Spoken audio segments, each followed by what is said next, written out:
રાજકોટમાં આપઘાતના કિસ્સાઓ દિન પ્રતિદિન વધી રહ્યા છે, ત્યારે રાજકોટ પોલીસ કમિશનર કચેરી ખાતે ગેટ નંબર 3માં ફરજ બજાવતા એસઆરપી મેન ગીજુભા જીલુભા રાઠોડ દ્વારા રાત્રિના સમયે પોતાની રાઇફલમાંથી છાતીના ભાગે ગોળી ધરબીને આપઘાત કરવામાં આવ્યો હતો। આ ઘટનાની જાણ થતાં સીપી કચેરીમાં દોડધામ મચી જવા પામી હતી। સ્થાનિક સ્ટાફ અને પોલીસ કર્મચારીઓ દ્વારા તેમને લોહી લુહાણ હાલતમાં સારવાર અર્થે રાજકોટ સિવિલ હોસ્પિટલ ખસેડવામાં આવ્યા હતા, પરંતુ તેમનું ફરજ પરના ડોક્ટરે મૃત્યુ નિપજ્યાનું જાહેર કર્યું હતું। આ આપઘાતના બનાવ અંગે પ્રનગર પોલીસ દ્વારા તપાસ હાથ ધરવામાં આવી છે, ત્યારે સુસાઇડ કરનાર ગીજુભા જીલુભા રાઠોડ દ્વારા તેમના આપઘાત પૂર્વે એક વિડીયો બનાવવામાં આવ્યો હતો અને હાલ તે સોશિયલ મીડિયામાં વાયરલ થયો છે અને તેમાં તેમણે પારિવારિક પ્રશ્નો અને તેમને ધમકી આપતા સાડી અને તેમના ભત્રીજા સામે ગંભીર આક્ષેપો કર્યા છે। તો હાલ આપણા વિડીયો જોઈએ।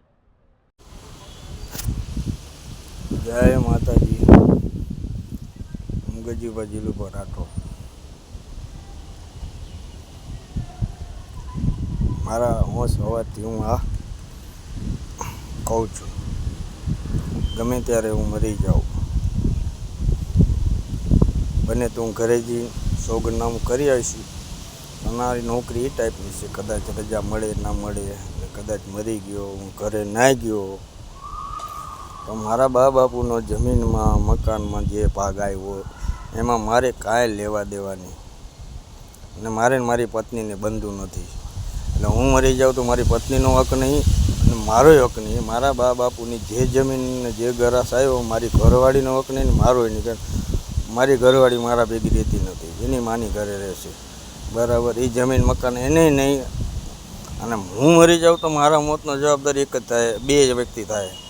એક એની બેન કિરણબા, જે મને માનસિક ટોર્ચર કરે છે, મારા પાટલા સાડી થાય। આમ મારા સગા મામી હતા, છૂટાછેડા લીધા, અને બીજો એનો ભાણેજ જે જયપાલ, જે મને ધમકીઓ આપે, બરાબર। આ મારા મોતના બે જવાબદાર રહેશે। અને મરી ગયા પછી મારા બાપુનું કે મારું કોઈ બી વસ્તુનું હોય એ બધું મારા ભાઈને જડશે, મારી બેન રંજુબાને જડશે, બાકી મારી ઘરવાળીનો કોઈ અકીસો નથી, બરાબર। આ વિડીયો દ્વારા હું તમને જણાવું છું। કાલ સવારે કદાચ મારાથી સોગંદનામું થાય કે ન થાય, પણ મારો જે છે એ બધી મુલકત જે આવે અને સરકારી કાંઈ પણ આવે બધું મારા ભાઈનું। જય હિન્દ, જય ભારત। ઉલ્લેખનીય છે કે સામાજિક પ્રશ્નો હોય, પારિવારિક પ્રશ્નો હોય કે ચોરી હોય, લૂંટ હોય, બળાત્કાર જેવી ઘટના હોય ત્યારે આપણે પોલીસ પાસે જતા હોય છે। જ્યારે પોલીસ પરિવારની અંદર આવા પ્રશ્નો સર્જાતા હોય છે ત્યારે તે માનસિક રીતે પડી ભાંગતા હોય છે, અને ત્યારે ફરિયાદ પણ કરી શકતા ન હોવાથી ઘણી ફેરે આવા આપઘાતના કિસ્સાઓ બનતા હોય છે। ત્યારે હવે પોલીસ દ્વારા નિષ્પક્ષ તપાસ કરવામાં આવી રહી છે અને આગામી સમયમાં ધમકી આપનાર આરોપીઓ સામે પણ ગુનો નોંધવામાં આવશે। કેમેરામેન મેહુલ ચૌહાણ સાથે પત્રકાર જરિયા આશીષ, રાજકોટ।